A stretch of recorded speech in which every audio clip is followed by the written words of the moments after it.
শীতের সকালে গরম গরম ভাপ তোলা ভাপা পিঠা খেতে আমরা সবাই কিন্তু খুবই পছন্দ করি এবং আমাদের সবারই কম বেশি প্রিয় একটা আইটেম। আসসালামু আলাইকুম everyone, welcome back to my channel Monira's cooking. আজকের পর্বে আপনাদেরকে তৈরি করে দেখাচ্ছি শাহী ভাপা পিঠা। তাহলে চলুন এই শাহী ভাপা পিঠার মূল রেসিপিতে যাওয়া যাক। প্রথমে আমি একটা মিক্সিং বলে নিয়ে নিচ্ছি ফ্রেশ আতপ চালের গুঁড়া। আমি এখানে ভেজা চালের গুঁড়াটা নিয়েছি, আপনারা চাইলে বাজারের কেনা শুকনো চালের গুঁড়াটা দিয়েও এটি বানিয়ে নিতে পারেন। আর এখানে নিয়েছি আগে থেকে জাল করে ঠান্ডা করে রাখা তরল দুধ। আর এই দুধটা দিয়েই আজকে আমি ভাপা পিঠার আটাটা মেখে নিব। সচরাচর আমরা কিন্তু পানি দিয়েই এই ভাপা পিঠার আটাটা মেখে নেই, যেহেতু শাহী ভাপা পিঠা বানাবো এজন্য দুধটা নিয়েছি। আর তাছাড়াও পানির পরিবর্তে যদি দুধটা নেওয়া যায় তাহলে কিন্তু ভাপা পিঠাটা খেতে খুবই ভালো লাগে। আর আমার আটাটা কিন্তু মাখা হয়ে গেছে, এবারে চেলে নেওয়ার জন্য চলে যাচ্ছি। আমি এখানে একটা স্টিনার নিয়েছি, আর এই স্টিনারেতেই আমি আটাগুলো চেলে নেব। আর এরকম চিকন ছিদ্রযুক্ত স্টেনারে যদি ভাপা পিঠা ঝুড়িটা করে নেওয়া যায় তাহলে কিন্তু ঝুড়িটা অনেক চিকন হয় আর খেতেও ভালো লাগে। আর আপনাদের কারো যদি ঝুড়ির দানাটা একটু মোটা ভালো লাগে সেক্ষেত্রে জালিতেও চেলে নিতে পারেন। আর এ পর্যায়ে দেখুন আমার সবগুলো আটাই কিন্তু চেলে নেওয়া হয়ে গেছে। যেহেতু আগেই বলেছি শাহী ভাপা পিঠা তৈরি করব, এই জন্য ভাপা পিঠাতে দেওয়ার জন্য আগে থেকে রেডি করে নিয়েছি সবগুলো উপকরণ। নিয়েছি এখানে ফ্রেশ কোরানো নারকেল, নিয়েছি খাঁটি খেজুরের গুড়, নিয়েছি কিশমিশ, আর নিয়েছি গুঁড়ো দুধ।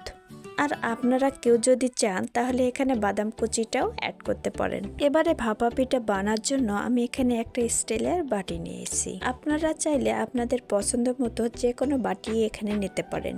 এবারে বাটিতে কিছুটা ঝুড়ি দিয়ে মাঝখানে দিয়ে দিব রেডি করে রাখা উপকরণগুলো। প্রথমে দিয়ে দিচ্ছি খাঁটি খেজুরের গুড়, দিয়ে দিচ্ছি ফ্রেশ কোরানো নারকেল, দিয়ে দিচ্ছি কিশমিশ, আর লাস্ট পর্যায়ে উপরে দিয়ে দিচ্ছি গুঁড়ো দুধ। সবগুলো উপকরণ দেওয়া হয়ে গেলে এবার উপরে ভাপা পিঠার ঝুড়িটা দিলেই কিন্তু রেডি হয়ে যাবে।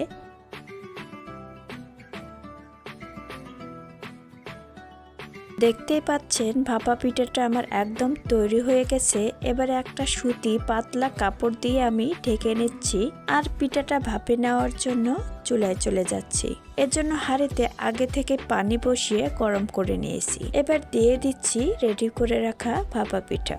2 মিনিটের মতো ভাপে নিলে কিন্তু তৈরি হয়ে যাবে আজকের এই শাহী ভাপা পিঠা। ঠিক 2 মিনিট পর আমি ভাপা পিঠাটি তুলে নিচ্ছি আর আপনাদেরকে পরিবেশন করে দেখাচ্ছি। দেখতেই পাচ্ছেন পিঠাটা কতটা পারফেক্ট আর কতটা সুন্দর হয়েছে। আমি আবারও আপনাদেরকে একটা বানিয়ে দেখাচ্ছি।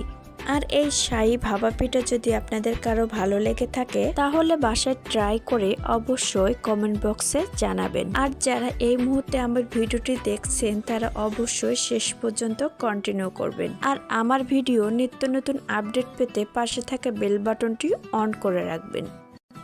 আর কথা বলতে বলতে কিন্তু আমার আর একটি ভাপা পিঠা তৈরি হয়ে গেছে।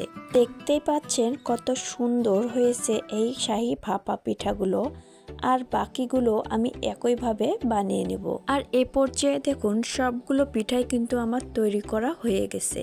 তো ভিউয়ার্স, দেখে নিলেন আমি কত কম সময়ে আর কত সহজভাবে তৈরি করে নিলাম আজকের এই শাহী ভাপা পিঠা। তো ভিউয়ার্স, আমার এই ইউনিক রেসিপিগুলো যদি আপনাদের কারো ভালো লেগে থাকে তাহলে অবশ্যই আমার ভিডিওটিতে লাইক, কমেন্ট, শেয়ার করবেন। আর চ্যানেলটি সাবস্ক্রাইব করা না থাকলে অবশ্যই চ্যানেলটি সাবস্ক্রাইব করে পাশে থাকবেন। সবাই ভালো থাকবেন, সুস্থ থাকবেন। আল্লাহ হাফেজ।